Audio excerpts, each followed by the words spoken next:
you are going to learn 3 steps to get out of your comfort zone. Because your comfort zone is trying to hold you back.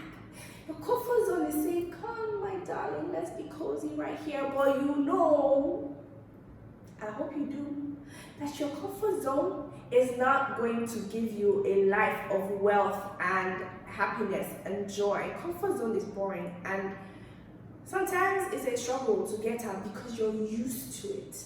Your brain has already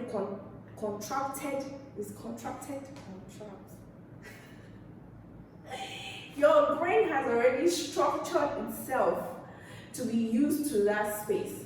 But you have this fire inside of you that is saying, I want to be lit up. I want to travel the world and explore the universe, and there's so much inside of me I want the world to see, and I just want to express, but I don't know how to do it. I'm scared. Okay, don't be scared. Step 1, visualize. Step 2, plan. Step 3, move. Move. But you can't move until you can see where you're going. Okay? And it sounds so simple and so easy. Sometimes it's easier said than done. But I'll show you how to do it in a very simple way. And the moment you are able to recognize how easy it is to follow the steps, then you can automatically take action and see results, because you are powerful and you're wired to move in this way. I'll show you. Okay. Now I said you can't move until you can see where you're going. Facts. So what's visualization? Is it a woo-woo Indian philosophy guru type thing? No, it's life, and you already do it. It's just that maybe you're doing it unconsciously, you're not aware, and because you're not aware of how you're doing it, you're finding it difficult to multiply and duplicate that result I show you. So this is you, okay? You want to see where you're going. Cast your vision to that big dream, right? It's so yummy, so juicy, and you love it.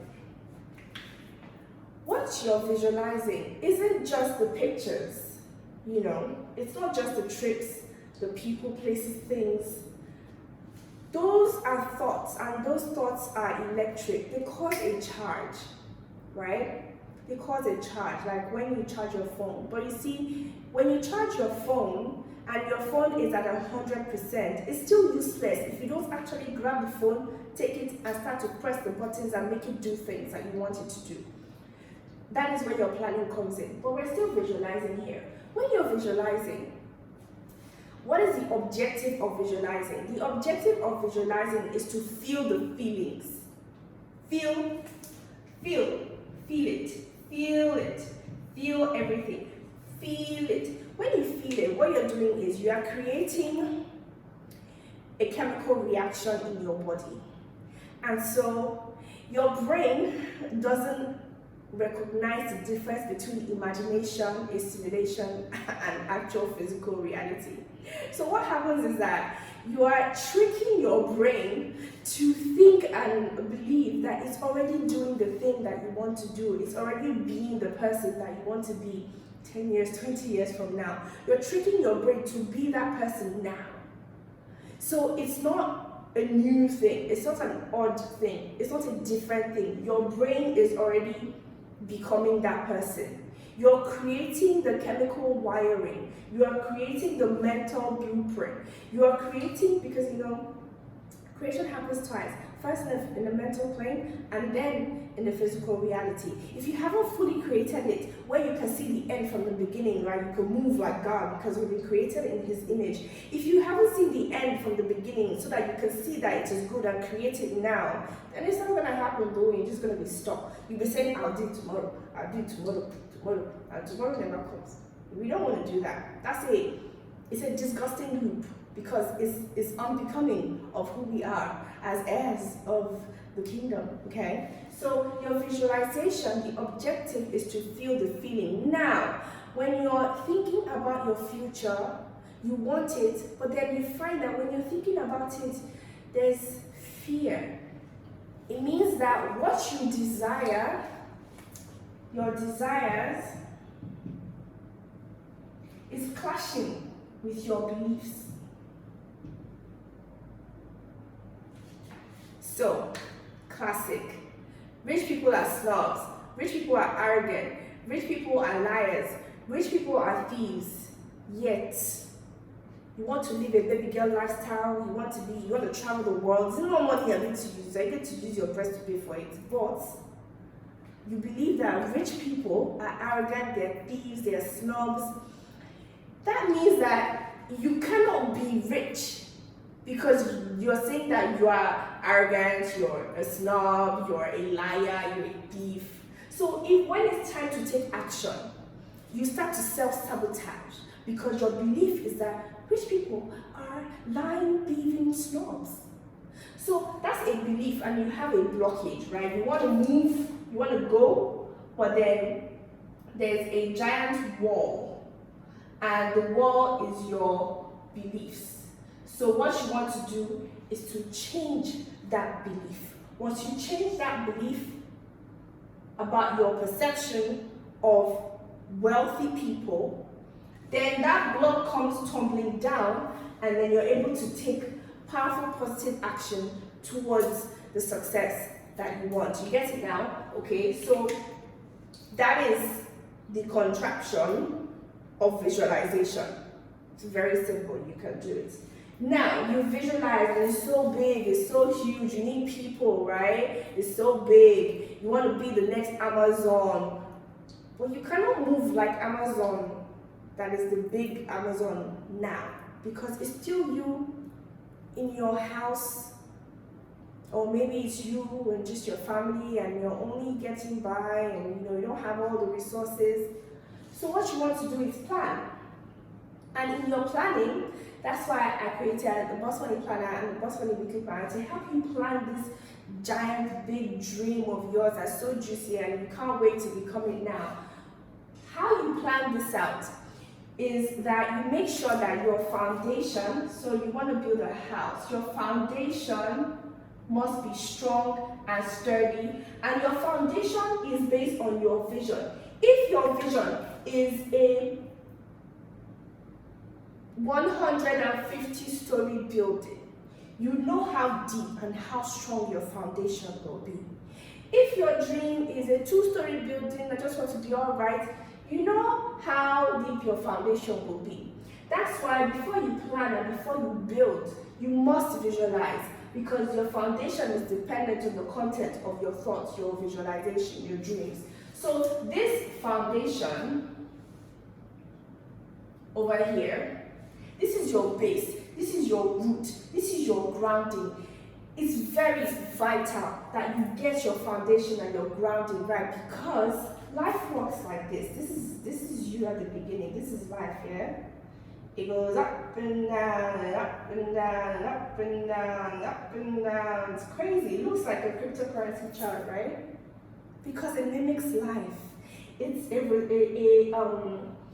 a chart that reflects how human beings are exchanging and navigating through life. The currency, the flow, the electricity, right? Electromagnetic, how that flow, like the ocean waves, how it goes up and down, up and down. You gotta make sure that you're really grounded. That's the purpose and the objective of your planning. You see, you must know why you are moving. You must know why you're visualizing, why you're planning, why you're moving. If you don't know your why, then it'll be hard for you to do anything meaningful, anything successful. People will come and chatter things into your ear, and you will just be so susceptible to other people's expectations of you, as opposed to you being the primary driver and primary force of your thoughts, your movement, your words, your patterns, your lifestyle. Okay, so once you have your foundation, then you can build your beautiful mansion. Yay! Let's add a tree. Okay? So, I have the Boss Money Planner and the Boss Money Weekly Planner to help you do that. Grab it in the link now, order yours. It's very, very simple to you. Just answer questions. So when you plan, you're planning the whole blueprint.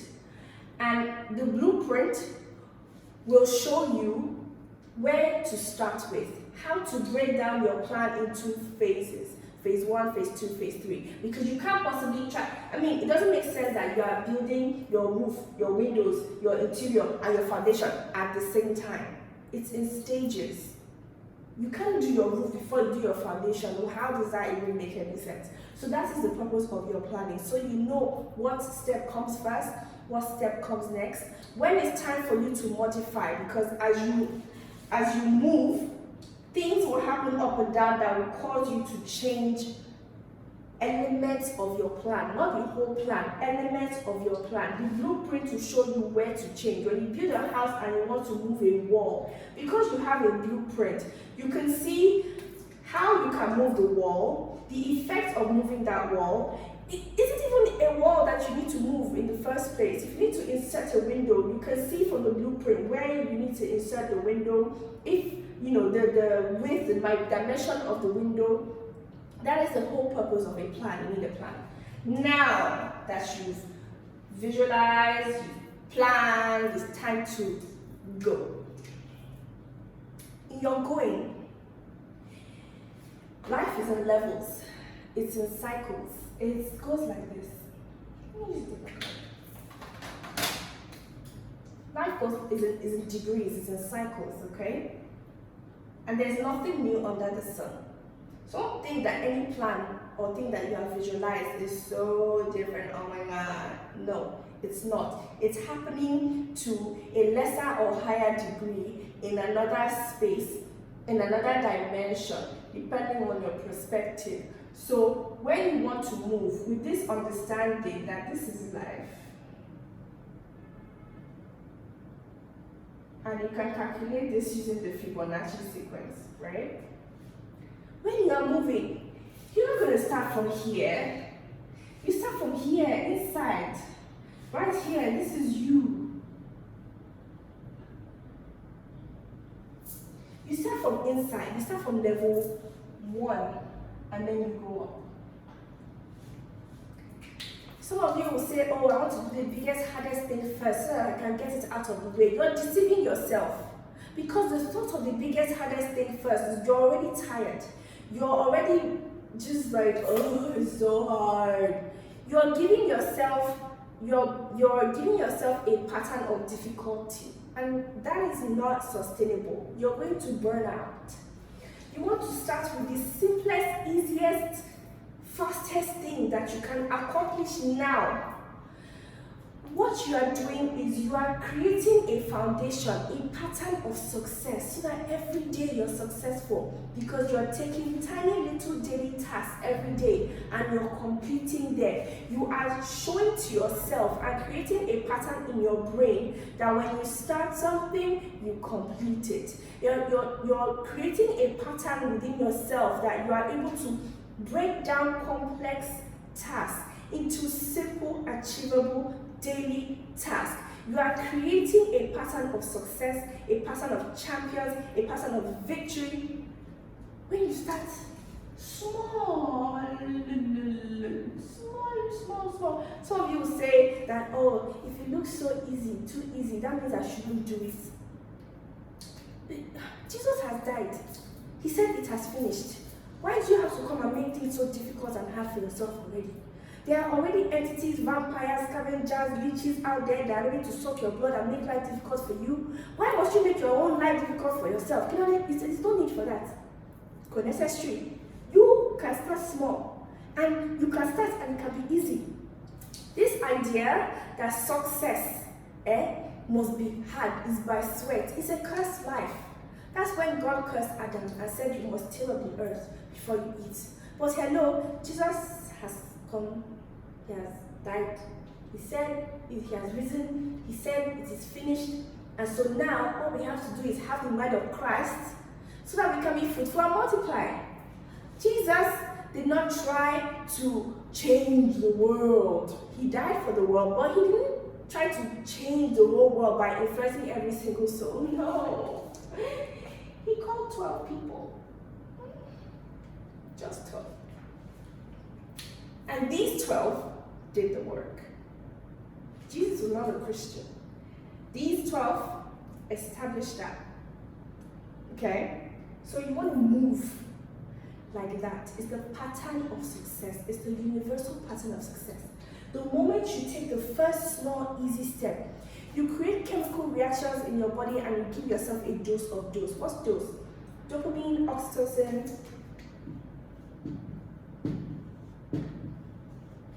DOSE.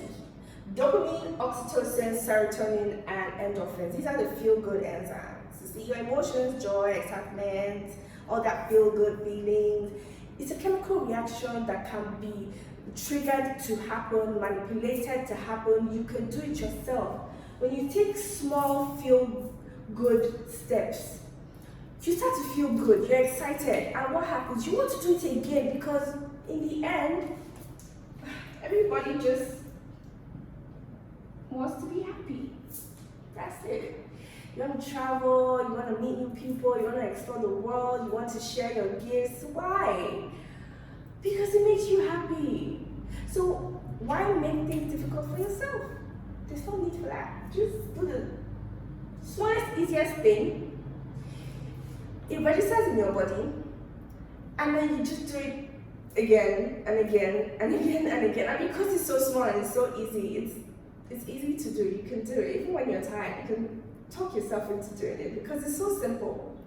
And what happens in your brain is that you start to form new neurological links and networks, and then it becomes a habit, and then you move to unconscious competence where you just naturally do the right thing. And before you know it, change becomes very second nature to you, because change is second nature. We have 4 seasons. The seasons don't remain the same. It keeps changing. It's life. It's time to align ourselves with the natural movement and natural rhythms of life. So that this whole idea of comfort zone, you don't want to stay stuck in one place. So if the tree can still move as it's rooted in the ground because the roots are spreading and they are moving, they are increasing their network. So who are you, Spirit of the living God, that you cannot move and change and move powerfully towards your comfort zone? So visualize, plan, move. You can do it. Use my CEO's briefcase. Click on the link to order yours and use it to visualize, plan, and move. You can do it.